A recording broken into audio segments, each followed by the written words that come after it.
Hey everybody, this is Petey from the Spinner Rack, and today I want to do a video that I said I was going to do and I was asked to also do. So I'm going to start it right now. As of finally trying to get to this, but to give you a precursor of what it is, if you can't see what's in front of you right now, we have the Perez run of the Silver Surfer. Now it's pretty dense, but if you can't tell from the art because it's only inking, he only inks on the covers. We have from Wonder Woman fame, from obviously Avengers fame, and Teen Titans fame. So a lot of classic stuff by Perez here, but one of the lesser known and not reprinted stories by Perez. Now, this period is right before Heroes Reborn. Now, the Marvel editors were starting to reach out to the talent of the time because they already knew that Heroes Reborn was about to happen, and they started to get freelancers back into the thing. Not just artists, but writers, right? So you had Mark Waid doing titles like The Avengers, and is more known for his Captain America. You had Warren Ellis on Thor. You had, who else? Was anything else? I think, art wise on the Fantastic Four. But DeFalco stayed on that still. But they started to pull in talent, and Perez says that Mark Grunwald asked him to write the Silver Surfer. He said Perez kind of thinks outside of the box, so he thought that would kind of work for the Surfer. And he also had a prerequisite of trying to get the Silver Surfer out of the Marvel Universe's skyways. He wanted out of that space where he wouldn't run into everybody that's already known. Get to meet some new aliens and stuff like that. So, if you looked at it, and Perez was all for it. Now, like a lot of Marvel creators, and a lot of people that went to DC and went back to Marvel type of thing, the first thing that they usually do is a long form story, like Simonson doing a Surtur saga. I think Byrne doing his West Coast Avengers was a pretty long sort of thing that he was planning out with the Scarlet Witch. And you also have Perez where he was doing the Silver Surfer. And now this is a long, possibly 12-part sort of story, like which would be the Outer Void type of story, right? Where the Silver Surfer would semi kind of go through a wormhole and meet creatures that he hadn't met, and meet aliens that he hadn't met before, right? So let's start it. It was started in Silver Surfer issue 111. It was, you can see the Silver Surfer was very successful when it started, but at the same time as stuff like the Punisher was coming out, and then Spider-Man got hot again, the X-Men are increasing titles. You started to see the Surfer get pushed down from the top of the heap, So other mainstay titles like like Surfer at least had the Gauntlet that it was connected to for a while, and they had some major issue like the death of Nova, stuff like that. The other Marvel titles were kind of going just basically direct sales, like they were like kind of, these people say some of the titles were firing up the newsstands, but the direct sales these titles weren't really hitting anymore. So hold on, let me just check something. Oh, so I'm back, right? So let's go through it. And sort of the thing with to really signify it's a new thing, they connected the numbering to the actual story, the cover, everything about this would connect to it. So I guess to try to bring in some new readers, but it's an interesting effect to having the number actually be a part of the story and the visual sort of thing, right? So, and we have this probe that's coming in. This is 1010 probe comes.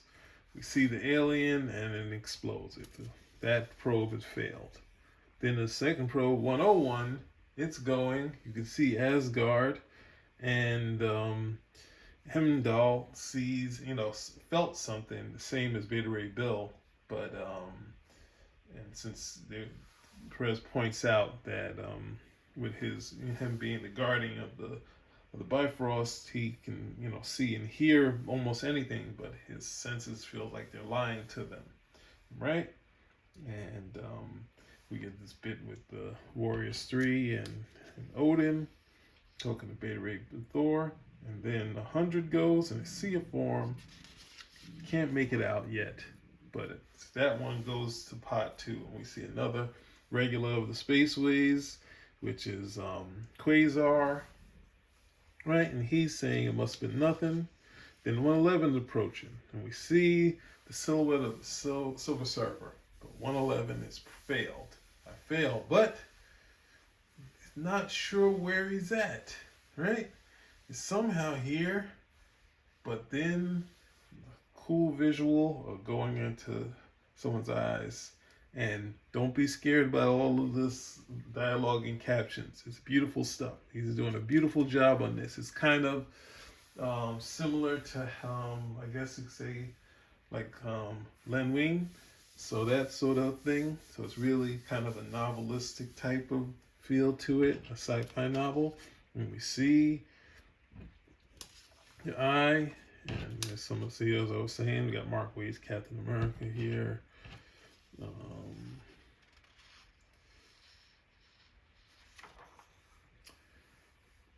And they see the Silver Surfer is in a bad way, right? And they don't know where they're at. They don't know if it's some sort of ship or whatever. And then the Silver Surfer starts talking, and kind of this is how the Silver Surfer sees it, that he's stuck in this thing. What kind of imprisonment, right?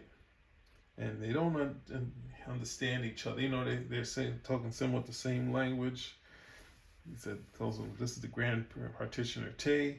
That's going back and forth because the Surfer heard a distress call, right?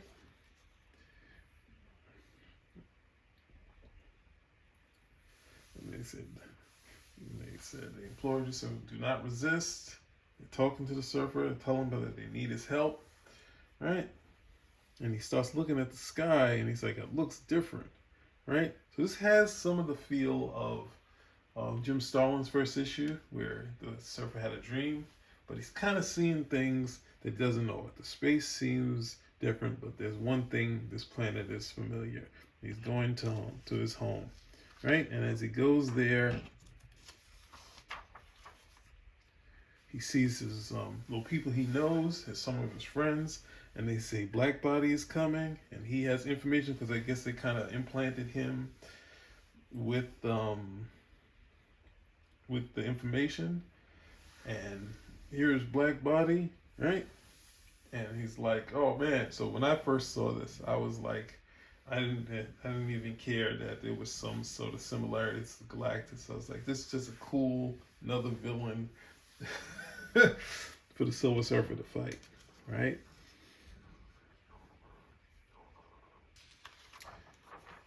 And then Galactus comes to deal with this. Now, some of the organization of this,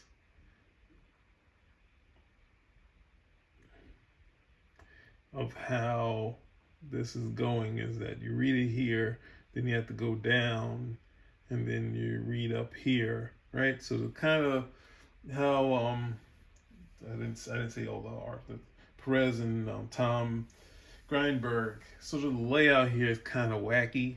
So you read it kind of here, down to here, and Galactus Silver says something, and Galactus responds, and then Black Body opens up to all this blackness, and it can consume even Galactus, right? So we know this is a powerful sort of thing, right? And it gets all of his friends. It got Shalla-Bal, and it takes the Silver Surfer, right? Consuming everything, right? This just force that's just, I think that's even Thanos in there, right?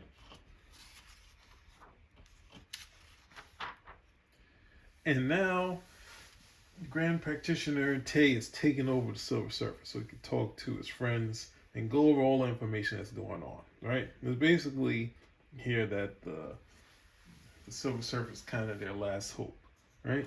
And they want him to kind of come out there and that. But this, all these scenes, he's taken over. Tay is taking over his mind, right? And he's implanting the Silver Surfer with the coordinates he needs. I tell you, do not be afraid. Just this is a cool old style comic book. So instead of just talking heads, you get a lot of the information that you need. So this isn't most of the time comic books should take the 80s take like maybe 20 minutes to read. This might be more, maybe 30, but hey, do it. All right. Then Silver Surfer is home, and he recognizes the stars again, which is another cool bit from Perez, right? And now he has to go to deal with the disaster, but the Watcher is there, right? So we get to the next story, right? How long I'm at? Sorry, guys, not able to see the length. So here we get this odd image by Tom Grindberg, right? With Silver Surfer being a part of his board. And this is pre-Fantastic Four movie where you saw the Silver Surfer being able to pass through his board. You can kind of see this is where they kind of got this. Well, when you see this issue, right? The Surfer's talking to who?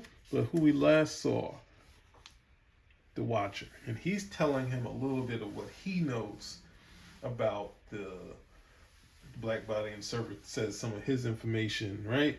And the Watcher's kind of like one Watcher's tried, but he died in his going over to this other realm, right? So they kind of have a little Marvel type banter, but this is Swell, which is kind of like a wormhole that the Surfer's actually going to ride to go into the other realm, right? So we get this cool thing in the Swell, which would be the the wormhole, right? And he's surfing on it, which is cool as hell. Then as he goes, he starts to, something is happening to deal with the going into this thing. He has something, he starts to melt into the board, and then he remembers what he used to do to travel the far off realms, that he would actually become part of the board, which is a real funky idea. And it goes through there and then drops in this other realm.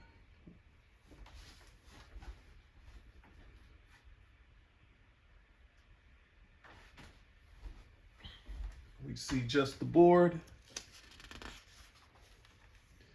And then the Surfer just drops out of it, right? So we have Kieran here. He's kind of this worker guy, this alien. He looks sort of like Tay, but he's a little different. And he's like going to take back, which he named the Surfer Gleam Body. He's going to take Gleam Body back, and he's going to put them back together. Obviously, he's kind of caveman-like. And then we get this new sort of, I guess like a citadel or something like that in this world that's kind of reacting to the world. All this, ever since the Surfer came, whatever's going on in here is attacking the planet, right? So it's kind of odd here. You can see the planet a little bit here. It's not always clear. And this is what Perez kind of struggled with. And sometimes Tom Grindberg had a lot of Neal Adams in him, so he's constantly experimenting with layouts, right? And Perez is one of the old school kind of storytelling guys, so he kind of struggled with that as he went along, right? But he played to it at the same time, right? And we see some aliens wondering why this is happening, and they're praying for forgiveness from the, who we find out, do they say the Unilord here? So we're going to find out the Unilord. They don't know why the Unilord is so angry at this time. We haven't met the Unilord yet, right? And right here, we get to start to see some formation of the Unilord. This is some new bad guy that we've never seen before. That he's coming. He has this green guy here who's his Dark Council, and they're kind of talking about how he frightened the subjects, and you know, this actual disturbance, which was a Surfer, kind of hurt the Unilord, right? But the Unilord isn't really that worried, right? Because he's kind of seen in darkness and shadows and all these odd scenes. But here's the Dark Council to the Unilord, right? And we see you have all these different forms that are kind of stuck here too with him, right? And they're struggling with that. But we get to see some of the Unilord here. He's not going to keep a main form. He's kind of shifted and shifted. And we hear the Black Body is here, right? That was a villain from the last issue. So we've seen his sort of power, right? And when the Black Body comes, we start to see this sort of what's left of this thing that he was assimilated. We saw all those people that were assimilated. That was kind of not real, but you have these assimilated forms just getting wiped out, being part of the Unilord. This is a being that was one of the beings that was taken by Black Body, right? And we see they ultimately get wiped away. And that's gonna lead up to what's going on, right? So they are looking at the Board as a creature. They don't know, they've never seen a Surfer, so they don't know what he is. So they see the Board as a creature and it somehow has this power. And this was cracking me up to no end. That the next part of the story is them struggling with the Board and not understanding that it's actual what he uses to travel, because it also has power in it. So they look at it as some sort of life form, right? So they're looking at this as a life form, right? And then we get back to Kern. Kern is just banging on the Surfer. He can't get him fixed, but his wife, Jix, is there and she's telling him to stop, leave the Gleam Body alone, right?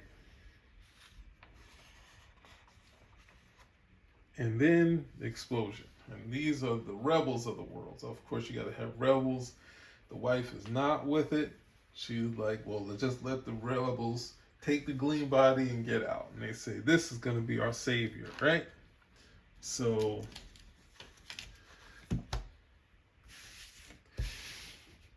right, so it's really going sort of like a chapter in a novel, right? So Silver Surfer is kind of out for the whole issue, and that's not going to be strange for this run, right? We have Silver Surfer, we have this humanoid body that we're not sure what it is, right? We also have all these other souls that are here, right? Uh-oh, I gave it away, right? So, here, this cool sort of first image.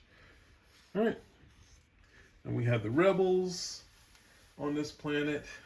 These are the, well, they're the rebels. They say it here on this page.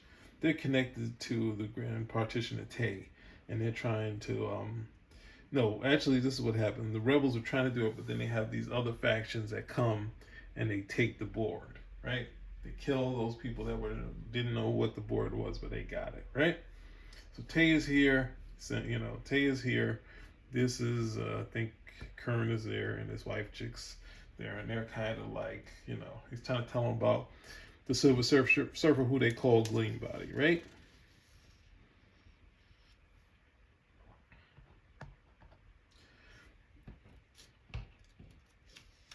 And Kern is kind of wants the reward for the Gleam Body, right? But at the same time, they realize that someone else has got the Board, and the jig is kind of up, and they're gonna get in trouble, right? The Silver Surfer slightly moved. Well, they have to get out of here because of the troops that are coming after them to bring back the Surfer's Board, right?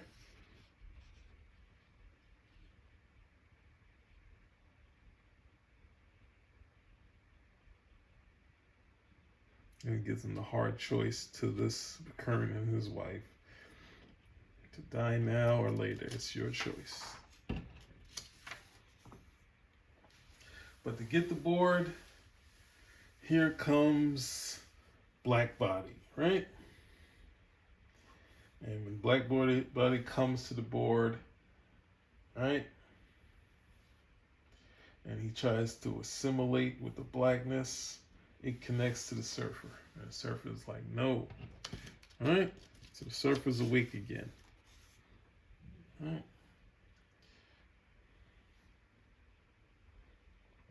The black body seals the connection, comes after the surfer, right?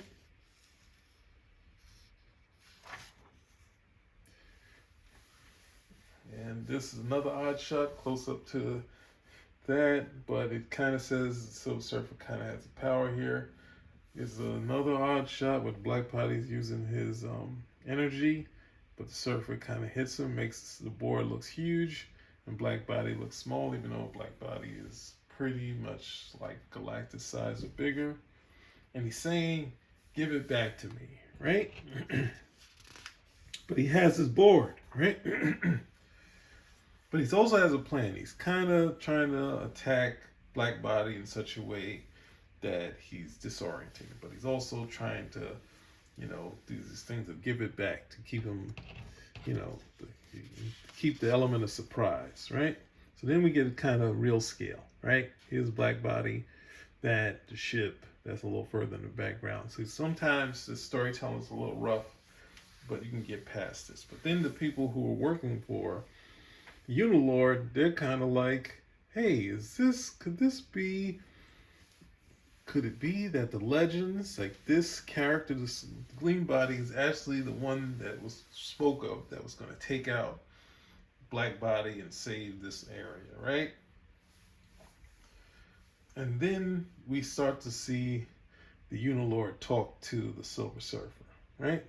The Silver Surfer sees that they put some sort of effect onto his board, right? And this is a Unilord show, right? Because you start hearing about this legend, but at the same time now the surfer is in a bad way. He can't control his board. The black body's assimilating him at this point. And the board is going into black body, and he's going in with it, right? But he's really affecting him, it's hurting him, and calling black body a human-shaped black hole, right? That's what the feel is like. And all these great descriptions, kind of not the same way Alan Moore would do, but having these descriptions that you'd have to read to get into this, right? So Surfer's in there inside black body with all these souls that's been captured, and it's left, all the last of their kind, right? Only one, and he gets some balance. And Surfer still, remember he was talking about, he said, give it back to me. And he sees what he's been looking for, his soul, right? So this is a big key to the story, right? The soul of Norrin Radd. He said, remind me what we said about Quasimodo. And if you remember, oh man, I gotta do this thing. I don't even know if I have enough time to do this, right? In the story, when Silver Surfer brought Quasimodo to life in this story here, at the end, obviously Quasimodo came back, but the body that lacks a soul, only a statue can it be, right? We see he was only had life a little bit, but the soul, so Surfer's soul is gone, right? It's in black body. The Surfer's here struggling, and he also has another bit. He said, he's like Ishmael out there, and then we see the Surfer's soul being assimilated, and the Surfer himself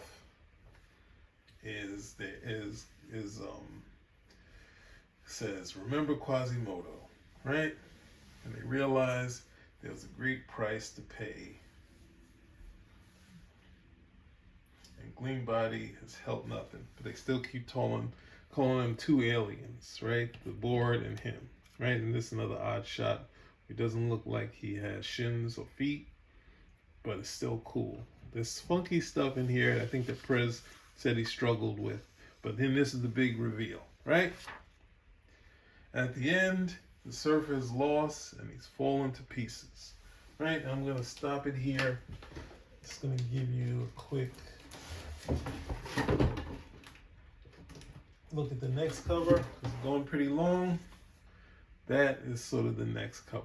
Perez has been inking the covers, and there's a cool effect to really make the surfer feel like an alien, having him all broken apart, right? He said, so I'm not sure what it is. So this is, I was wowed by this series, and hopefully I'll give you some more if you guys like it, right? Because we still haven't get to the key, but I guess the last key is one of the things that Perez wanted to do was to get back to the surfer that was in the first Galactus story. And you can see the key to some of this by getting rid of the soul of Norrinrad and see what would be left in the Silver Surfer, right? It's a classic comic sort of convention where you strip the character down and you get back to this. And it's kind of what we would see Byrne do, kind of trying to do with the Hulk to try to get him back to the basics. And this storyline to give a bit of it away, because that's sort of the side story, is that we're going to see the surfer kind of stripped down and we're going to see him come back. But we're going to meet a lot of aliens at the same time. That's why I call it like a novel. So there we go. Spinner Rack out.